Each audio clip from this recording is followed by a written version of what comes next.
سمجھتے ہیں، چلتے وقت کچھ بھی نہیں. اور اگر ذاتی اختلاف کی بنیاد کسی ایک سے ہو بھی تو اس کا مطلب یہ نہیں ہے کہ سب سے اختلاف ہو جائے. بیوی خدیجہ الکبریٰ ہمارے لیے بے انتہا قابل احترام، قابل عزت، اور ان کی جو کردار ہے اور سیرت ہے اور جو شان ہے اور جو اس کی تعریف ہے وہ ہماری زبان اس قابل نہیں کہ ہم بیان کر سکتے. بی بی ام سلمہ نے جو محبت کی آل رسول کے ساتھ، اور جس طرح جناب سیدہ اور ان کے بچوں کو بالکل اپنے سگے بچوں کی طریقے سے سمجھا اور پیار کیا، اس کی وجہ سے جو ان کی عزت اور جو ان کا وقار اور جو ان کا احترام ہمارے قوم کے لوگوں کے ذہن میں ہے، تو وہ سب کو معلوم. تو جہاں تک عزت کا سوال ہے، عزت کرتے ہیں، البتہ معصوم نہیں مانتے. رسول کی بیویوں کو ہم معصومہ نہیں مانتے، تو بہت سو کو ہم معصوم نہیں مانتے. کہ کیا ضروری ہے کہ ہم ہر ایک کو معصوم مانیں؟ جن کو اللہ نے معصوم بنایا ہم کو معصوم مانتے ہیں. اور نہیں مانتے تو عداوت کی بنیاد پر نہیں مانتے، یہ غلط ہے. ٹیکنیکل بنیاد پر نہیں مانتے، عداوت کی بنیاد پر نہیں، ٹیکنیکل بنیاد پر نہیں مانتے. اب آپ کہیں ٹیکنیکل بنیاد کیا ہے؟ دیکھیں عصمت کی ڈیفینیشن سمجھیے پہلے کیا ہے. عصمت کی ڈیفینیشن یہ ہے کہ پیدائش کے وقت سے لے کے موت کے وقت تک، یعنی پہلی سانس جو اس دنیا میں لے آدمی اور آخری سانس جو اس دنیا میں لے آدمی، ان بٹوین اس پورے ٹائم میں جان کے یا بھولے سے کوئی چھوٹا یا بڑا گناہ جس سے سرزد نہ ہو وہ معصوم. کیا ڈیفینیشن ہے عصمت کی؟ کہ پیدائش کے وقت سے لے کے موت کے وقت جان کے یا بھولے سے چھوٹا یا بڑا کوئی گناہ بھی جس سے نہ ہو وہ معصوم. اب کہیے تو زوجاؤں کو آپ ٹیکنیکل کون سی بنیاد ہے جو نہیں شامل کرتے؟ تو ٹیکنیکل بنیاد میرے بھائی یہ ہے کہ آدمی کیا بیٹا بیٹی پیدائش کے وقت اس کا بیٹا بیٹی ہے. یعنی آپ کا بیٹا جب پیدا ہوا تو آپ کا بیٹا تھا، جس لمحے وہ پیدا ہوا، جس سیکنڈ، اسی سیکنڈ وہ آپ کا بیٹا تھا. آپ کی بیٹی جو پیدا ہوئی وہ جس وقت پیدا ہوئی اس وقت ہی وہ آپ کی بیٹی تھی. گھنٹہ بھر بعد وہ آپ کی بیٹی نہیں قرار پائی، وہ پیدا ہی ہوئی آپ کی بیٹی کی حیثیت سے. آپ کا بیٹا پیدا ہوا تو پیدا ہی ہوا آپ کے بیٹے کی حیثیت سے. آپ کا بھائی پیدا ہوا تو آپ کے بھائی کی حیثیت سے پیدا ہی ہوا ہو. یہ نہیں ہوتا. لیکن کوئی کسی کی بیوی پیدا نہیں ہوتی.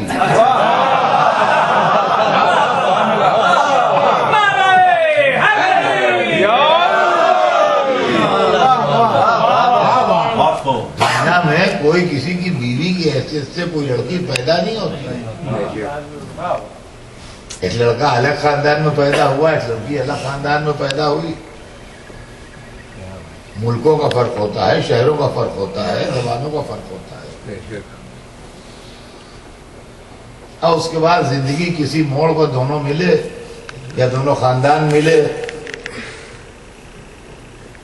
ان کا بھائی ان کی شادی ہو جائے. ایج گروپ مل رہا تھا، کچھ تھا، ان کی شادی ہو جائے، اس لیے شادی ہو گئی. اگر اچھی انڈرسٹینڈنگ ہے، ایک دوسرے کو اچھی طرح سمجھے، اچھی نبھائی، پوری زندگی ساتھ رہتا ہے، مرتے مرتے ساتھ رہتا ہے. نہیں انڈرسٹینڈنگ بن پائی، نہیں ایک دوسرے سے مطمئن ہوئے، نہیں ایک دوسرے سے مزاج ملا، تھوڑے دنوں بعد الگ ہو جاتے ہیں. جب الگ ہو جاتے ہیں تو وہ عدے کے دن جو گزر جاتے ہیں تو وہ ایک لڑکی الگ ہے، ایک لڑکا الگ ہے، ایک آدمی الگ ہے، ایک عورت الگ ہے، اس کا اس سے کوئی تعلق ہی نہیں رہتا۔ تو اگر عصمت رسول کی بیویوں میں بڑھ جائے تو جب پیدا ہوئی جب تو معصومہ تھی نہیں، جس دن رسول سے شادی ہو گئی اس دن معصومہ ہو گئی۔ رسول کو اللہ نے حق طلاق سے محروم نہیں کیا ہے، اگر طلاق دے دے تو بھی معصومہ نہیں رہی۔ رجوع کرنے کا حق بھی ان کو ہے، اگر رجوع کر لے تو پھر معصومہ ہو گئی۔ یہ کیا کھیل ہے تماشا؟ اب دوسری بات جو ہے وہ یہ ہے کہ قرآن پاک میں جہاں پر ازواج نبی کا تذکرہ ہے وہیں سے ہم نے یہ دلیل لی ہے کہ یہ معصومہ نہیں ہے، اس لیے کہ قرآن پاک میں جہاں پر ازواج نبی کا ذکر ہو رہا ہے وہاں کے اوپر یہ ذکر ہے کہ اے رسول کی بیویوں تم عام عورتوں جیسی نہیں ہو، یا نساء النبی لستن کاحد من النساء ان اتقیتن، تم عام عورتوں جیسی نہیں ہو اگر تم تقوی الہی اختیار کرو۔ اور اس کے آگے ذکر ہے کہ اگر تم نیکیاں کرو گی تو تمہیں دونا ثواب ملے گا، اور اگر تم برائیاں کرو گی تو تمہیں دونا عذاب ملے گا۔ اگر معصومہ ہوتی تو برائی کا سوال ہی نہیں تھا، نہیں ہے۔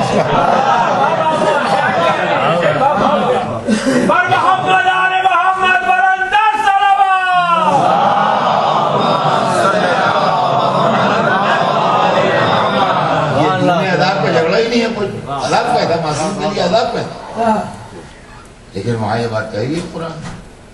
تو یہ بات ہے کہ ہم ازواج کو اس وجہ سے معصومہ نہیں مانتے، لیکن اور الزامات جو ہیں ان سے انکار کرتے ہیں۔ لیکن جو بات مجھے آپ کو سنانا ہے وہ یہ ہے کہ اس کی عالم اسلام میں دو فہرست ہیں۔ آیت تطہیر میں کون لوگ مراد ہیں اس کی دو فہرست ہیں۔ ایک فہرست ہماری ہے، اس میں 14 معصومین ہیں، اور ایک فہرست تمام عالم اسلام کی ہے، اس کے اندر رسول کی بیویاں ہیں۔ ایک نام صرف ایسا ہے جو دونوں فہرستوں میں کامن ہے، اور وہ ہے جناب سیدہ کا نام۔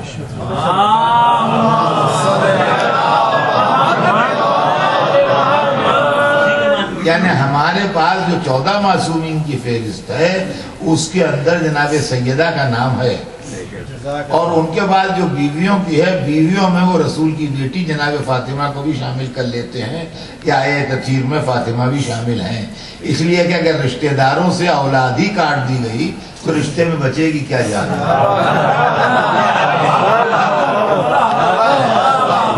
اور کیجئے گا، لہذا اس کے اندر یہ دونوں فہرستوں میں صرف ایک نام کامن ہے، رسول اللہ تک کا نام کامن نہیں ہے، رسول اللہ تک کا نام کامن نہیں ہے، لیکن صرف ایک نام کامن ہے اور وہ ہے جناب سیدہ کا نام، جس کو اسلام کا ہر فرقہ بالاتفاق مانتا ہے کہ صاحب آیت تطہیر ہیں اور معصومہ ہیں۔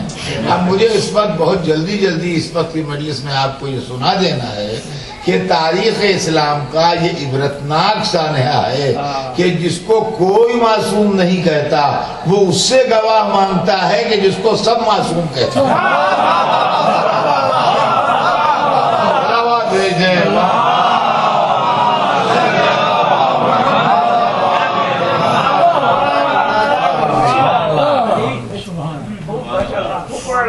دیکھیے مسئلہ جو ہے عزیزان گرامی وہ ذرا سا غور طلب ہے، اور میں زمانہ بدل گیا، حالات بدل گئے، لوگوں کی تھنکنگ اور سوچنے کا عنوان بدل گیا۔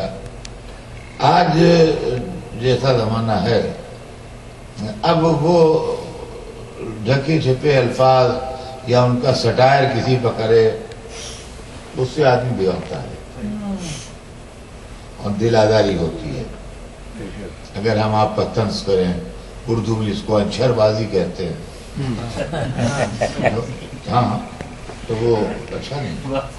لیکن اگر میں آپ سے صاف کہوں کہ مجھے آپ سے بڑی شکایت ہے، کل میں نے آپ کو سلام کیا تھا آپ نے جواب نہیں دیا، منہ پھیر لیا، کیا بات ہے، تو یہ بگڑنے کی بات نہیں ہے، یہ بگڑنے کی بات نہیں ہے۔ اس پر اگر آپ بگڑ رہے ہیں تو یہ غلط بات ہے۔ آپ وجہ بتائیے آپ نے کیوں جواب نہیں دیا۔ یا اپنی ناراضگی کی وجہ بتائیے کہ آپ نے پرسوں میرے لیے جو جملہ کہا تھا اس کی تکلیف تھی مجھے کہ یہ امریکہ کی سازش ہے، یہ روس کی سازش ہے، یہ برطانیہ کی سازش ہے، یہ صہیونی سازش ہے، یہ RSS کی سازش ہے، یعنی یہ بے گناہ ہیں۔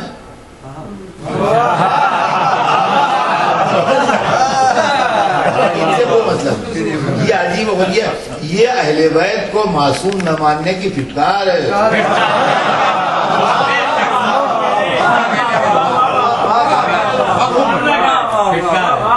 یہ بھولے خود معصوم بنے ہم سے مطلب نہیں۔ یہ کیا ہوا ان کا امریکہ نے کے شکار ہو گیا، یہ کیا ان کا برطانیہ کی سازش کا شکار ہو گیا، تو یہ کیا ہوا کہا صہیونی سازش کا شکار ہو گیا۔ یہ تو شکاری ہوتے ہیں، آپ کبھی شکار کرتے نہیں۔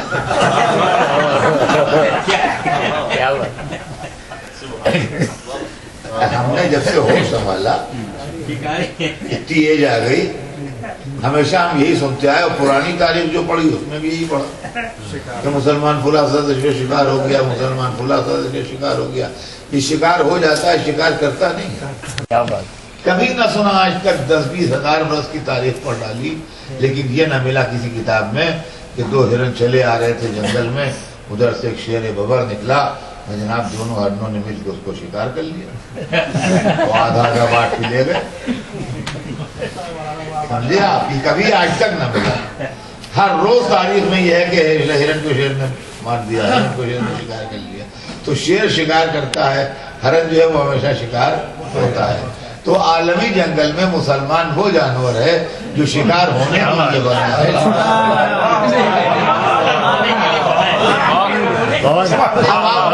اس کی وجہ کیا ہے، یہ کیوں ایسا ہوا ہے، تو میں تو وہی مولوی والی بات کروں گا کہ شیر خدا کا دامن چھوڑنے کی پھٹکار۔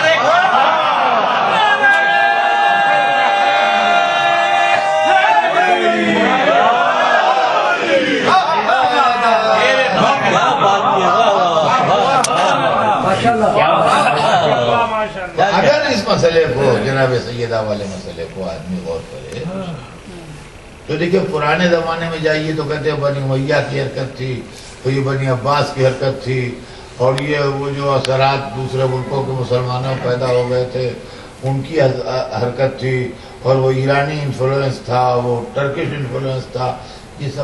یہ سب باتیں ہیں بعد کی، 100 برس بعد، 50 برس بعد، 150 برس بعد، 200 برس بعد، 1000 برس بعد۔ رسول اللہ کے 3 مہینے کے اندر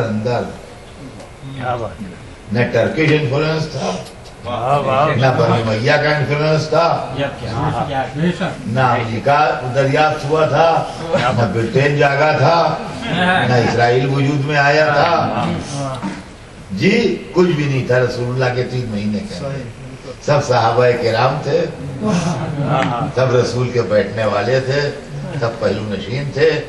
یہ مسئلہ جو ہے یہ بڑا امپارٹنٹ مسئلہ ہے۔ دیکھیے، اس کو ہم لوگ جلدی میں پڑھ جاتے ہیں یا جذبات میں پڑھ جاتے ہیں، 2 باتیں ہوتی ہیں، یا جذبات غالب آ جاتے ہیں اور یا تیزی اور روانی کے ساتھ اس کو بیان کر جاتے ہیں۔ نہ جذبات کو غالب آنے دیجیے اور نہ زیادہ روانی اختیار کیجیے اس میں، بلکہ ایک قانونی حیثیت سے اس معاملے پر غور کیجیے کہ رسول اللہ کی آنکھ بند ہوتے ہی جو ٹکراؤ ہوا ہے، یہ ٹکراؤ جو ہے یہ اسلام کو آج تک متاثر کر رہا ہے، اور جب تک اسلام رہے گا اس وقت تک متاثر کرتا رہے گا۔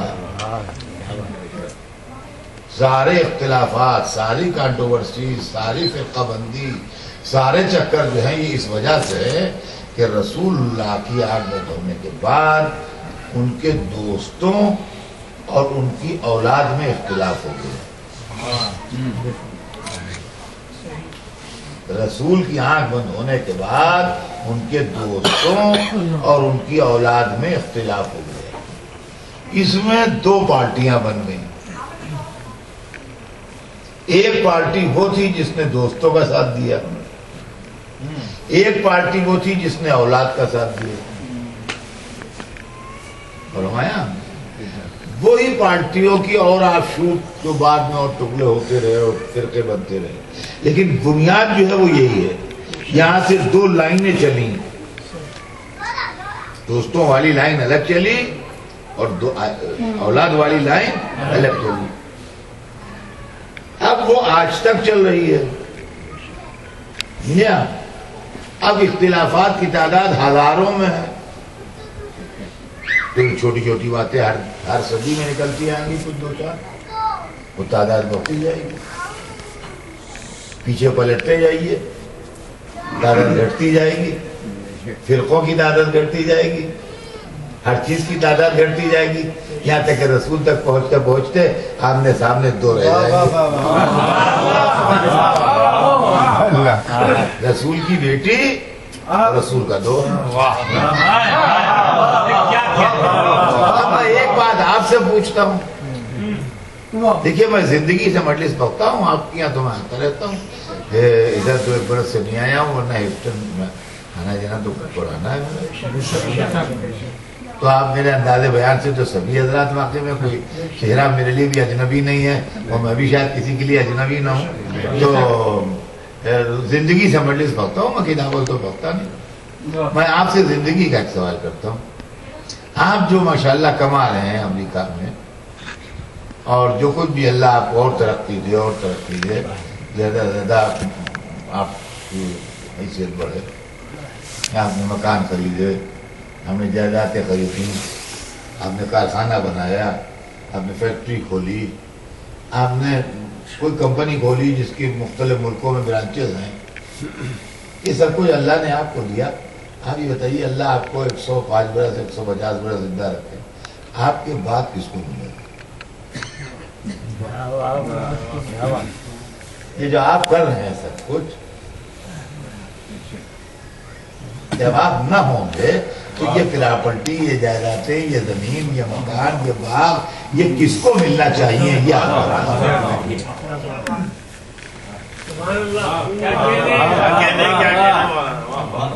ہاں مجھے بتائیے، شرعاً، قانوناً، اخلاقاً، سماجی دستور کے مطابق، سوسائٹی کے دستور کے مطابق یہ پراپرٹی کس کو ملنا چاہیے جو آپ نے یہاں آن کے اور محنت کر کے اور راتوں دن کر کے اور صبح شام جا کے بنائی؟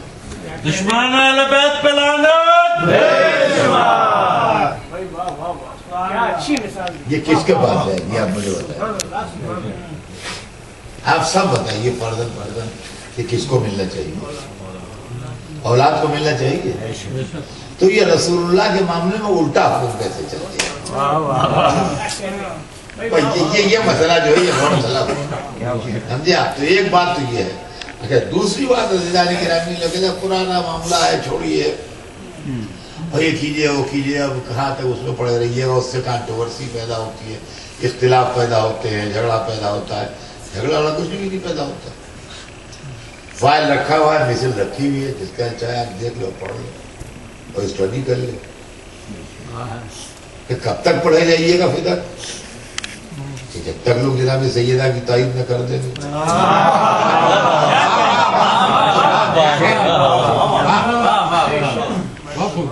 آپ تائید کرنے سے ملے گا کیا؟ اب کیا ملنے والا ہے؟ نہ چھیننے والے رہ گئے، نہ حقدار رہ گئے۔ نہ جن سے چھینا گیا تھا وہی رہے آج دنیا میں، اور نہ جنہوں نے چھینا تھا وہ رہے۔ تو اب جب نہ وہ رہے نہ وہ رہے، کچھ نہ رہا، تو اب یہ خامخواہ کا جھگڑا رہ گیا، یہ کیا ہے؟ تو یہ تو کچھ سمجھ میں نہیں آتی بات جناب، آپ کی سمجھ میں نہ آتی ہوگی، بہت سی دنیا میں لوگوں کی سمجھ میں آتی ہے۔ اگر عدالت کچھ فیصلہ غلط کر دیتی ہے تو اس کی پارٹی کے لوگ کہتے ہیں کہ پھر سے یہ مقدمہ چلے، پھر سے یہ کیس دائر کیا جائے، پھر سے اس معاملے میں انویسٹیگیشن ہو، اس لیے کہ ہمیں یہ خیال آ رہا ہے کہ یہ فیصلہ جو دیا گیا تھا اس وقت یہ غلط دیا گیا تھا، جج جو تھا وہ پولیٹیکلی موٹیویٹڈ تھا۔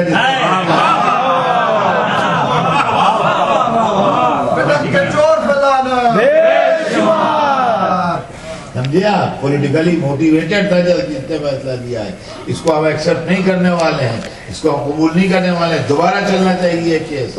اور یہ وہ ہے کیوں صاحب، جس نے فیصلہ دیا تھا وہ بھی مر گیا، جس کو فیصلہ سنایا گیا تھا وہ بھی ختم ہو گیا، نہ یہ ہے نہ وہ ہے، نہ وہ زندہ ہو جائے گا نہ وہ زندہ ہو جائے گا۔ اس سے ایسا کھیل کرنے سے فائدہ کیا ہے؟ کیا فائدہ یہ ہے کہ جو تاریخ میں غلط ہوا وہ صحیح تو ہو جائے گا۔ سبحان اللہ۔ یہی مطالبہ ہمارا بھی ہے کہ رسول اللہ کی بیٹی کے معاملے میں غلط فیصلہ دیا گیا، کیس دوبارہ چلے تاکہ یہ معلوم ہو کہ حق کس کا تھا اور صحیح کا ہوتا۔ اور عزیزان گرامی، یہ نہ کہیے کہ دنیا میں ایسا کہاں ہوتا ہے، مہذب دنیا میں ایسا ہو چکا ہے۔ میں آپ کو ایک واقعہ سناؤں کہ آپ میں سے بہت سے جانتے ہوں گے، کوئی نئی بات نہیں ہے، لیکن یہ کہ مہذب دنیا میں ایسا ہو چکا ہے۔ حضرت عیسیٰ سے 500 برس پہلے 500 years BC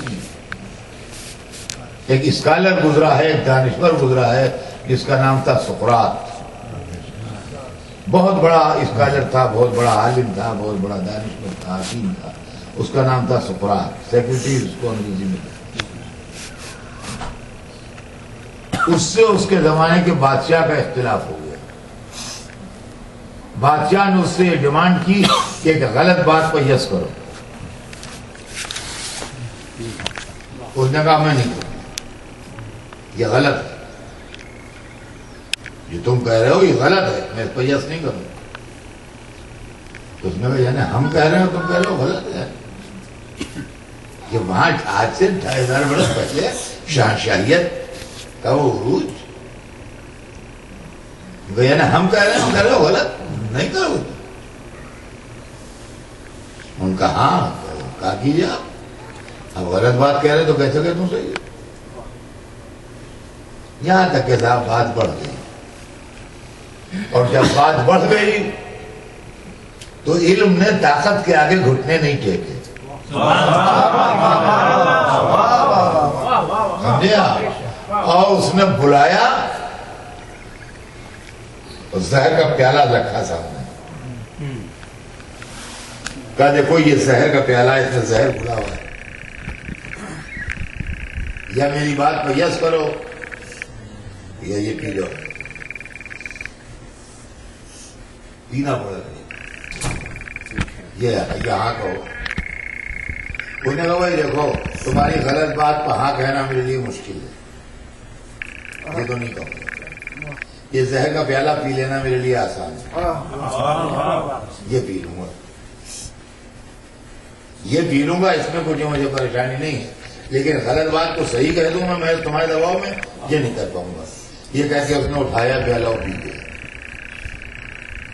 زہر پی گیا تو مر گیا، زہر تو تھا ہی اس میں، ختم ہو گیا وہ پی گیا۔ لیکن جب بادشاہ نے اپنے ہاتھوں پلایا ہے تو بادشاہ سے پوچھے گا کون کس کو دوسرا پیالہ پینا ہے؟ دوسرا پیالہ کس کو اچھا لگتا ہے کہ جو وہاں پہ جا کے کھڑے ہو کے جھگڑا کرے گا؟ یہ ختم ہو گیا، چلیے ختم ہو گیا۔ 2500 برس گزر گئے اس کو۔ 2500 برس کے بعد 1917 میں، یہی 1917 میں یونان کی عدالت میں سقراط کے قاتل کے اوپر ایک کیس دائر کیا گیا، باقاعدہ مقدمہ ہوا، باقاعدہ جج بیٹھے، باقاعدہ وکیل کھڑے ہوئے، باقاعدہ جیسے زندہ مقدمے میں بحث ہوتی ہے ویسے بحث ہوئی، پوری سارے قانونی پروسیجر جو تھے وہ اڈاپٹ کیے گئے، اور اس کے بعد آخر میں وہ ججمنٹ کی جب منزل آئی تو جج نے یہ فیصلہ دیا کہ ہم سقراط کے قاتل کو سزائے موت دیتے ہیں، کیونکہ ایک اسکالر کو بے گناہ قتل کیا گیا ہے، لہذا ہم اس کے قاتل کو سزائے موت دیتے ہیں۔ وہ عدالت قانون کا جو حساب کتاب ہوتا ہے، عدالت بھیج دیتی ہے اپنا فیصلہ پولیس کو، پولیس اس کو ایگزیکیوٹ کراتی ہے۔ تو عدالت نے فیصلہ بھیج دیا پولیس کو، اب پولیس کی ذمہ داری تھی اس کو ایگزیکیوٹ کرائے۔ پولیس نے اس کو فائنل رپورٹ لگائی کہ چونکہ قاتل جو ہے وہ آج سے 2500 برس پہلے مر چکا ہے، لہذا اس کے اوپر عمل درآمد ممکن اب اس وقت نہیں ہے، لہذا ایک کیس داخل دفتر کیا جاتا ہے، یہ کہہ کہ انہوں نے اس کو داخل دفتر کر دیا، وہاں عدالت میں ان کی فائل وہ آج بھی موجود ہے۔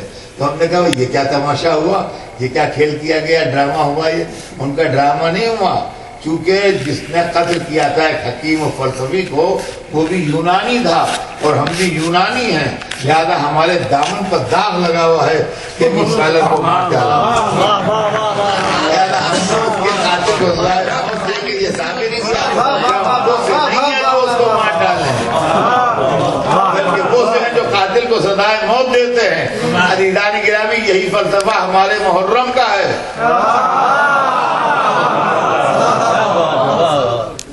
کہ چونکہ حسین کے قاتل بھی مسلمان تھے اور ہم بھی مسلمان ہیں، لہذا ہر سال محرم منا کے یہ ثبوت دیتے ہیں کہ اب وہ سے مسلمان نہیں ہے جو نبی کے نواسے کو مار ڈالے، بلکہ وہ سے ہے جو ان کی یاد مناتے ہیں۔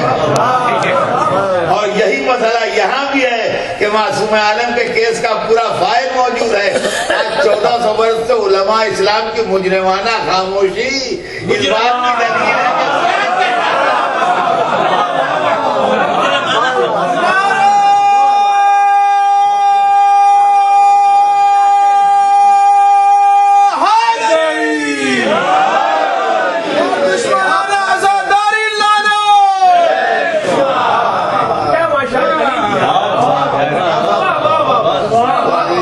کہ اس منظر کو غور کیجیے۔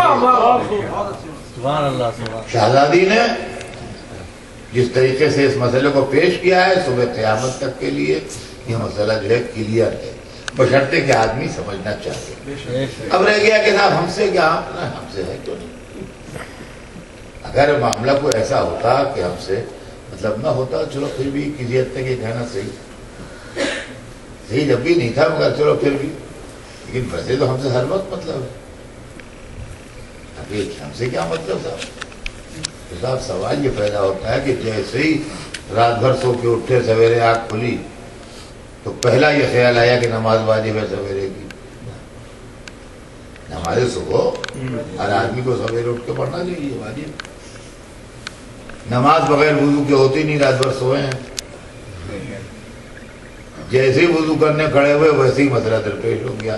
اہل بیت کے طریقے پر کریں کہ صاحب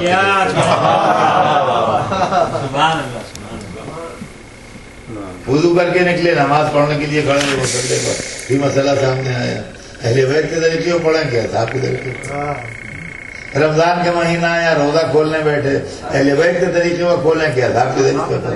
حج کا وقت آیا، حج کرنے گئے، اہل بیت کے طریقے سے کریں کہ صاحب کے طریقے پر۔ تو عزیزان گرامی ہمارے بڑی بڑی عبادتوں میں نماز، روزہ، حج، یہ سب معاملات میں جو یہ مسئلے درپیش ہیں، اب کہتے ہم سے مطلب نہیں، مطلب کیوں نہیں؟ صبح سے شام تک مطلب ہے، ہر معاملے میں مطلب ہے، نکاح میں، طلاق میں، میراث میں، تجارت میں، غلام میں، کون سا معاملہ ایسا ہے جس میں مطلب نہیں؟ کہاں تک تو رہے جب آپ کے سامنے ایک ہی بات؟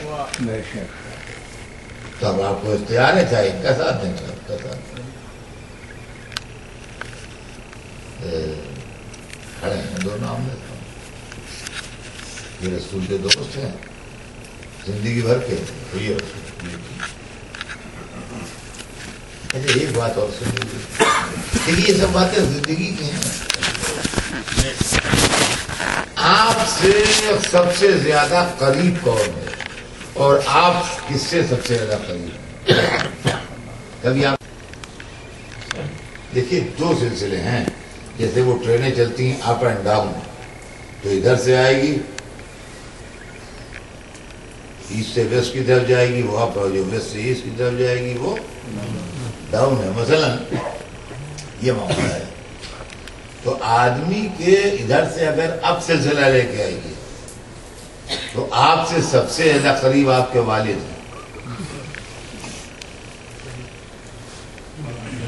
ہے نا، اور اگر ڈاؤن میں چلیے تو آپ سے سب سے زیادہ قریب آپ کی اولاد ہے۔ بقیہ جتنے رشتے بھی ہیں وہ سب بعد میں آئیں گے، جتنے رشتے بھی ہیں وہ سب بعد میں آئیں گے، آئیں گے سب، روکا کوئی نہیں جائے گا۔ لیکن سب سے زیادہ کلوز جو ہے اگر یوں دیکھیے گا تو باپ، یوں دیکھیے گا تو اولاد. تو اگر جناب سیدہ کے رشتے سے دیکھیے تو رسول سے سب سے زیادہ قریب جناب فاطمہ ہے، اور اگر جناب فاطمہ رسول اللہ کے رشتے سے دیکھیے تو ان سے سب سے زیادہ قریب رسول اللہ ہے، لیکن وہ ان کے باپ ہیں، وہ ان کی بیٹی ہیں. تو فاطمہ سے ملے ہوئے محمد ہیں، محمد سے ملی ہوئی فاطمہ. اب غور طلب بات یہ ہے کہ ہم کیا یہ سوچنے کو مجبور نہیں ہیں کہ جو رسول اپنی بیٹی کی اصلاح نفس نہ کر سکے وہ اصحاب کی اصلاح نفس کیا کرے گا؟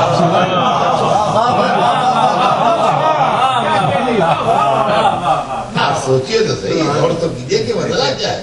اگر بیٹی نے غلط دعویٰ کیا تو ہم صحابہ کی عزت کہاں محفوظ رہ جائے گی؟ اس لیے کہ جب بیٹی غلطی کر رہی ہے تو اصحاب سے غلطی ہونے میں کیا دیر ہوتی ہے؟ غور طلب بات تو یہ ہے. تو جناب فاطمہ اپنے حق کا احتجاج کرنے آئی تھی اور عزیزان گرامی ایسا زبردست احتجاج کیا جو صبح قیامت تک یادگار رہے. جب رسول اللہ کی آنکھ بند ہوئی اور رسول کی یہ دیوی جائیداد جو حکم خدا سے، اللہ کے حکم سے رسول نے جناب سیدہ کو سن 8 ہجری میں دی تھی، اس کو چھین لیا برسر اقتدار طبقے نے. پہلی بات تو یہ ہے کہ اس مقدمے میں کتنے فلاں ہیں یہ غور کیجیے گا. ایک پراپرٹی جس کے قبضے میں ہوتی ہے، برڈن آف پروف اس کے ذمے ہے جو لینے آئے. سمجھ میں آیا؟ برڈن آف پروف اس کے ذمے ہے جو لینے آئے. مان لیجئے کہ یہ گھر ہے اور میں اس میں رہتا ہوں، آپ کہتے ہیں نہیں تم غاصبانہ رہتے ہو، غلط رہتے ہو، نکلو یہاں سے، یہ ہم نے اس پر قبضہ کریں گے. تو میرے اوپر نہیں ہے برڈن آف پروف، میرا تو رہنا ہی پروف ہے. برڈن آف پروف آپ کے اوپر ہے کہ آپ ثابت کیجئے کہ میں غلط رہ رہا ہوں اور مجھے یہاں سے نکالیے. تو سوال یہ پیدا ہوتا ہے کہ خلیفہ کو گواہ نہیں مانگنا چاہیے تھا فاطمہ سے. فاطمہ کا حق ہے گواہ مانگنے کی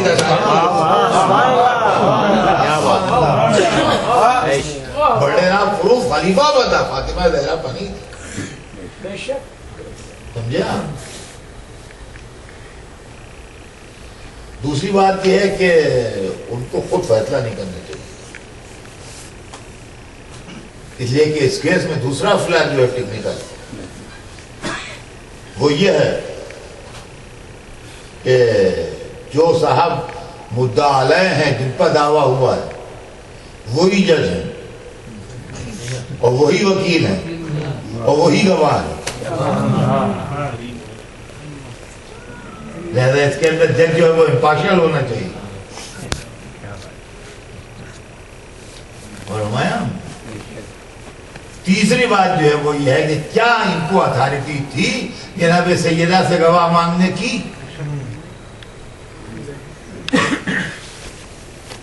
اب آپ کہیں گے کیوں اسلام میں سب برابر ہیں؟ سب برابر نہیں ہے نا، کہیں پہ جا کے فرق بھی ہو جاتا ہے. اب سنیے برابری کا قصہ بھی سن لیجیے. میں نے ایک بات کہی آپ سے کہ ایسا ہے، آپ نے کہا تھا صاحب، آپ نے کہا تو مگر یہ کہ ہم ذرا معلوم کر لیں کہ بات صحیح ہے کہ نہیں.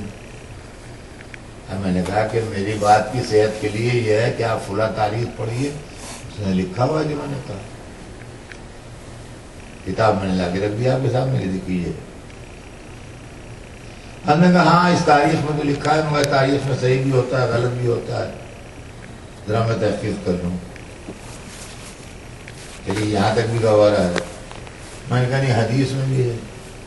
میں نے حدیث کی کتاب اٹھا کے لا کے رکھ دی. میں کہ اس حدیث میں یہی مضمون ہے، پڑھ لیجیے.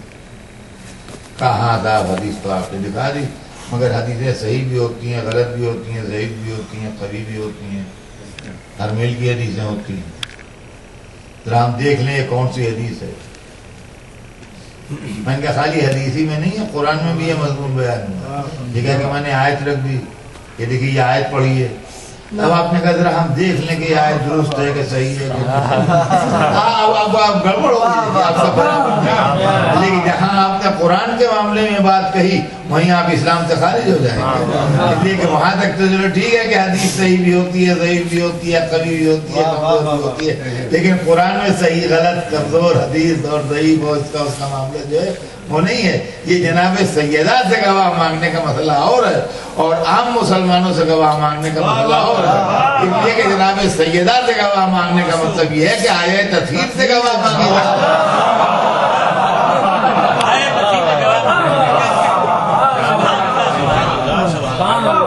آیہ تطہیر سے گواہ مانگی جائے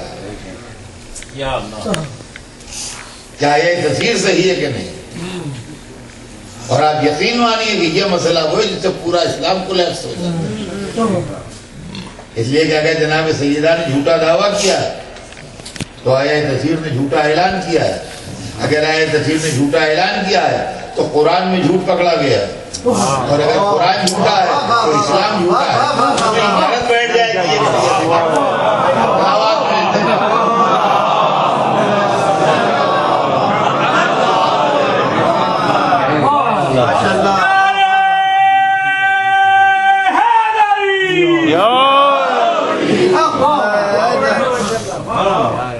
اب اس کے بعد انہوں نے کہا کہ بیوی گواہ ہیں آپ پاس کہ آپ کے باپ آپ کو دے گئے ہیں، اس کا مطلب یہ ہے کہ فاطمہ کی صداقت پر خلیفہ کو اعتبار نہیں ہوا، ایکسپوز ہو گئے، اب ضرورت نہیں ان سے بات کرنے، تو ان کے جواب دیں میں منزل تک پہنچانا چاہتی ہوں، یہاں تک پہنچا دیے گئے، کہاں ہیں تو پیش کیجیے۔ سب سے پہلے مولا علی نے گواہی دی،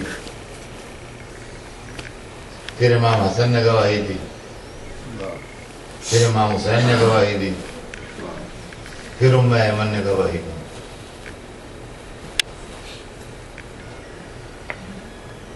بیوی نے کہا بس جیل لوں گی، تو انہوں نے کہا کہ ہم کیس خارج کرتے ہیں، اس لیے کہ علی کی گواہی کو ہم نہیں مانتے، جو میاں کو ملا وہ بیوی کو ملا، جو بیوی کو ملا وہ ملا میاں کو ملا۔ حسنین کی گواہی کو بھی نہیں مانتے، اس لیے کہ ایک تو دونوں بچے ہیں، دوسرے جو ماں کو ملا وہ اولاد کو ملا، جو اولاد کو ملا وہ ماں کو ملا، وہ بھی نہیں مانتے۔ ام ایمن کی گواہی مانتے ہیں مگر یہ ایک عورت ہے، نصاب شہادت پورا نہیں ہوا، زیادہ کیس ہم خارج کرتے ہیں۔ میں کہوں گا بی بی اس مصیبت میں پڑی کیوں آپ؟ سلمان و ابوذر کو کھڑا کر دیتی گواہی میں، بات ہی ختم ہو جاتی۔ اس کے لیے جواب دیں کہ دیتے تو یہ جب بھی نہ فدر، دیتے تو جب بھی نہ، چاہے سلمان آتے چاہے ابوذر آتے چاہے مرداد آتے کوئی آتے، لیکن ان کا وہ چارٹ فریم نہ ہوتا جو اب ہو گیا، یہ کہ میں ان کو گواہی میں لائی جو ایک دفعہ خدا کی گواہی میں آئے، ایک دفعہ رسول خدا کا۔ اب اگر غلط ہے تو بھی دونوں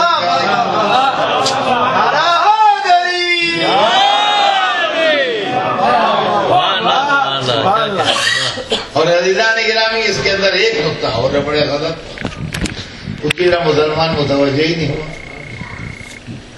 اور وہ یہ ہے کہ حضرت علی نے گواہی دی اور دربار نے رد کی، اس کا مطلب جو علی کہہ رہے ہیں دربار کے خیال میں وہ سچ نہیں ہے، جبھی تو رد کر دیا گیا، صحیح سمجھتا تو دے دیتا۔ تو اس کا مطلب یہ ہے کہ اس دربار میں علی ناقابل اعتبار ہے، کہ یہ ٹھیک ہے بھئی یہ خلیفہ ہیں، وہ تو عام آدمی ہے۔ بعد میں گڑبڑی ہوئی کہ مسلمانوں نے علی کو بھی خلیفہ چن لیا۔ اب سوال یہ ایک خلیفہ گواہی دے رہا ہے، ایک خلیفہ گواہی رد کر رہا ہے، یہ خلیفہ صحیح ہے کہ وہ خلیفہ صحیح ہے، ایک بھی خلافت کے لائق رہ جاتا ہے تو کیا اور تیسری مصیبت بھی اور ہے، اور وہ یہ کہ قیامت کے دن آدم بہت فریاد کرتے ہوئے آئیں گے روتے ہوئے کہ پالنے والے عدالت تیری سنتے تھے کہاں گئی، ہم نے تو وہ گیہوں کھایا تھا جو ہم کو حرام نہیں تھا، جنت سے باہر کر دیے گئے، اور یہاں رسول کے سنوں نوازوں نے ایسی پراپرٹی کا دعویٰ کیا جن کو ان کا حق ہی نہیں تھا، جنت کے جوانوں کے سردار بنائے گئے۔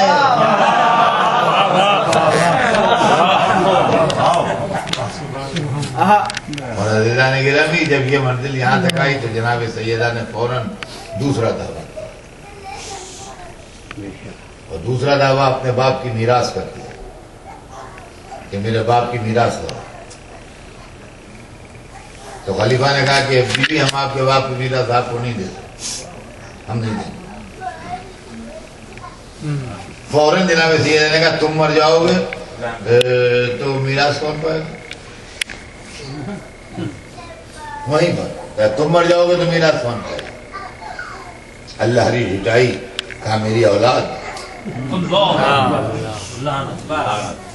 میری اولاد۔ تو کہا پھر یہ کیسے تمہاری اولاد پائے اور رسول کی اولاد نہ پائے؟ کہا نہیں یہ بات نہیں ہے، بات یہ کہ ہم نے اپنے آپ کے باپ کو یہ کہتے سنا ہے کہ ہم کرو انبیاء نہ وارث ہوتے ہیں نہ وارث بناتے ہیں، بلکہ جو چھوڑ جاتے ہیں وہ صدقہ ہوتا ہے۔ جیسے ہی انہوں نے یہ کہا ویسے ہی جناب سیدہ نے کہا سبحان اللہ، کتنے جلدی تم نے میرے باپ پر اتہام باندھا ہے، کیا میرا باپ خلاف قرآن کہے گا؟ قرآن میں ہے کہ وارث سلیمان داؤد، سلیمان داؤد کے وارث ہوئے، سلیمان بھی نبی تھے، داؤد بھی نبی تھے، کیسے ہوئے وارث؟ قرآن میں دوسری کہا جناب زکریا کی دعا نظم ہے کہ یرثنی و یرث من آل یعقوب، پالنے والے مجھے اولاد جو میری وارث اور آل یعقوب۔ تو کہا جناب یحییٰ بھی نبی تھے اور جناب زکریا بھی نبی تھے، کیسے ہوئے وارث؟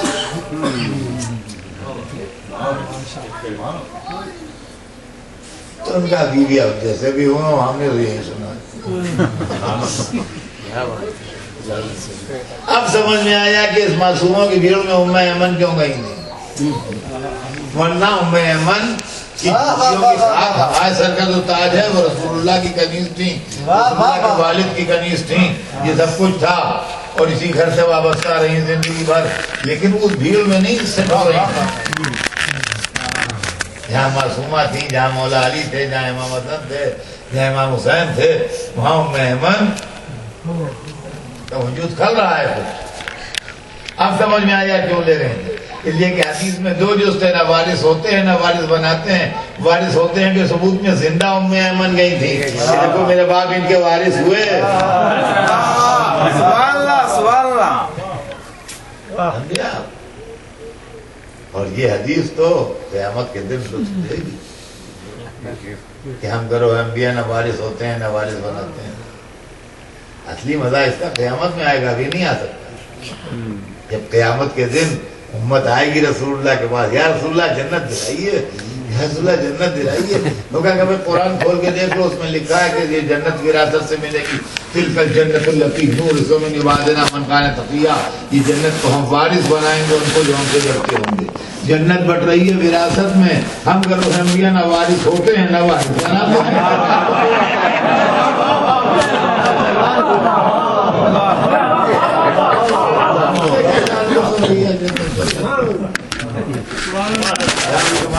جاؤ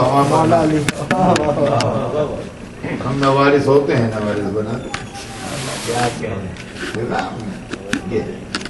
اور یہیں سے ثابت ہو گیا کہ رسول اللہ جو چھوڑ کے گئے تھے کہ میں قرآن و اہل بیت کو چھوڑ کے جا رہا ہوں، تو جدھر اہل بیت کھڑے ہیں ادھر ہی قرآن کی، اور جدھر قرآن ہے ادھر ہی اہل بیت۔ عزیزان گرامی، جناب سیدہ کا مسئلہ آج تک تاریخ کے اندر موجود ہے، اور جس کا دل چاہے اس کو پڑھ لے اور جس کا دل چاہے اس کو لکھے، اور اس کے ذریعے سے اگر آدمی کو ہدایت کا راستہ معلوم کرنا چاہے تو معلوم کرے۔ وقت تمام ہوا، بات انشاءاللہ کل آگے بڑھے گی۔ آج تو صرف مجھے اتنا عرض کر دینا ہے آپ کی خدمت میں کہ ہم نے سب کچھ دیکھ کے رسول کی بیٹی کا راستہ اختیار کیا، اس لیے کہ جو لوگ آیت تفسیر میں گئے چادر تفسیر کے نیچے اور جو مباہلے میں گئے دین اسلام کی سچائی ثابت کرتے ہیں، اگر وہی لوگ ہدایت یافتہ نہیں ہیں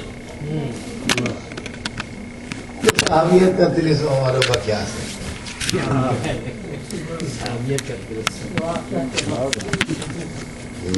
میں رسول کی بیٹی روتی ہوئی، باپ کے بعد ایک دن بھی آنکھ کا آنسو نہیں تھا، صبح سے شام تک گریہ فرماتی ہیں، اپنے پدر بزرگوار کو یاد کر کے روتی تھی، کبھی محراب کو دیکھ کے روئیں کہ اس محراب میں نماز پڑھانے والا کہاں چلا گیا،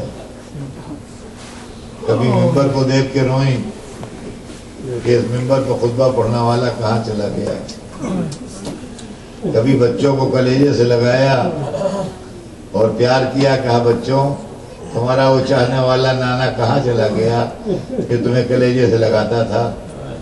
روایت بتاتی ہے ایک دن مولا علی سے کہا کہ یا علی میں نے کبھی آپ سے کوئی فرمائش نہیں۔